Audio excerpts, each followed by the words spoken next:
Khusus pensiunan PNS, gaji bulanan dibayar sekaligus pesangon bisa tembus sebesar 1 miliar. P3K juga kah? Ini tajuknya. Ikuti terus, saya akan mengupas isi beritanya. Saya kutip dari portal Sulut ya. Untuk pensiunan gaji bulanan akan dibayar pesangon sekaligus. Skema baru pensiunan dimulai 2023, PNS bakal dipungut iuran. Wah, seperti apa?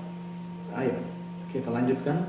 Pemerintah melalui Kementerian Pendayagunaan Aparatur Negara dan Reformasi Birokrasi Kemenpan RB menargetkan kebijakan iuran pasti alias fully funded untuk PNS atau ASN bisa berjalan pada tahun 2023. Nah, ini menarik, artinya tahun depan ya. PNS nantinya dimungkinkan memberikan iuran. Deputi Bidang SDM Aparatur Kemenpan RB Alex Denny menjelaskan, skema pensiunan iuran pasti yang membuat pensiunan PNS bisa dapat 1 miliar sudah dibahas cukup matang. Wow, ini adalah langkah nyata artinya ya, bahwa tidak mungkin diteruskan dengan defined benefit seperti sekarang, jadi harus dikombinasikan dengan defined contribution. Jelas Alex kepada CNBC Indonesia kali itu ya.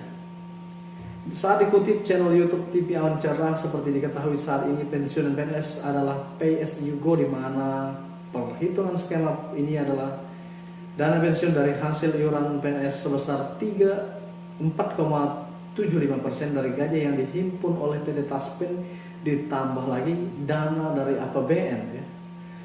Kemudian dengan skema yang baru disebut dengan iuran pasti alias fully funded, uang pensiunan yang diterima PNS akan lebih besar karena iuran yang dikenakan adalah persentase dari tech compile PHP yang jumlahnya lebih besar.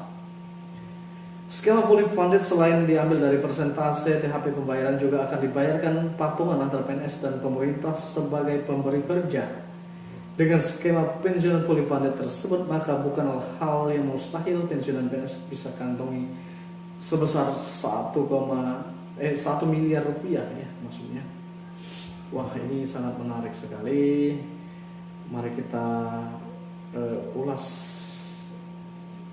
materi selanjutnya. Alex berharap dengan fully funded ini diharapkan bukan hanya PNS saja yang mendapatkan pensiunan, tetapi juga pegawai pemerintah dengan perjanjian kerja atau PPK kontrak bisa mendapatkan pensiunan. Wah, jadi yang sebelumnya adalah yang membedakan adalah PNS dan ASN ini, maksudnya PNS dan P3K ini adalah PNS mendapatkan pensiun sementara P3K tidak.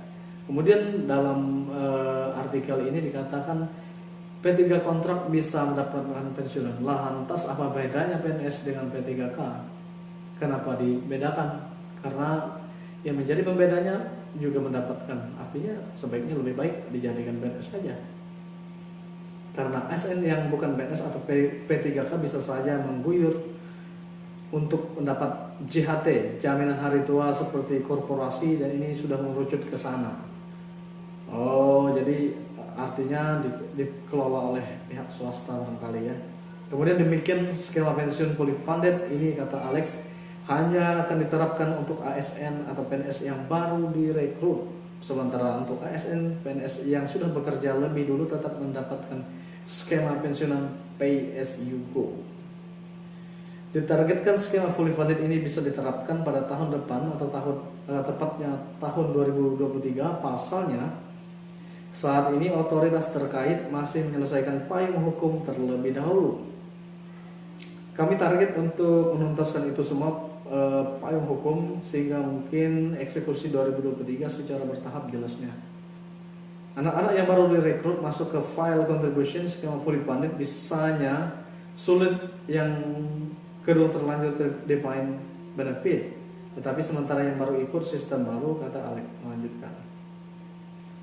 Alex juga menjelaskan alasan pensiunan PNS bisa mendapatkan 1 miliar rupiah karena kata dia iuran yang berasal dari ASN bisa bersifat fleksibel.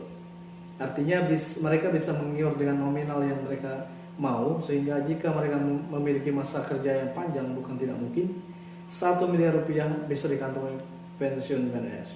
bisa dapat 1 miliar rupiah kalau dia menggiur ikut kontribusi dengan masa kerja yang panjang.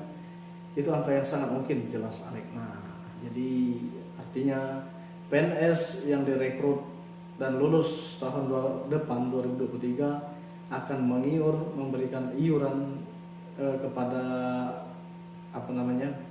kepada dana yang akan diterima saat pensiun nanti lebih besar karena persentasenya dari take home pay, bukan dari gaji pokok semata.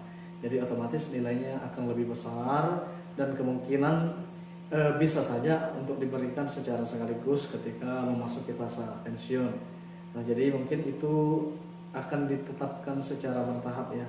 Mulai tahun depan akan berbeda sistemnya dari kita yang sudah pensiun atau yang sudah menjadi PNS tahun 2022 ke bawah. Nah, jadi itu informasi yang kita himpun pada malam hari ini. Terima kasih telah menyimak dan menyaksikan. Ikuti terus dengan tekan tombol subscribe di bawah ini karena subscribe itu gratis dan Anda bisa mendapatkan informasi-informasi penting mengenai pemerintah dan juga berbagai kebijakannya.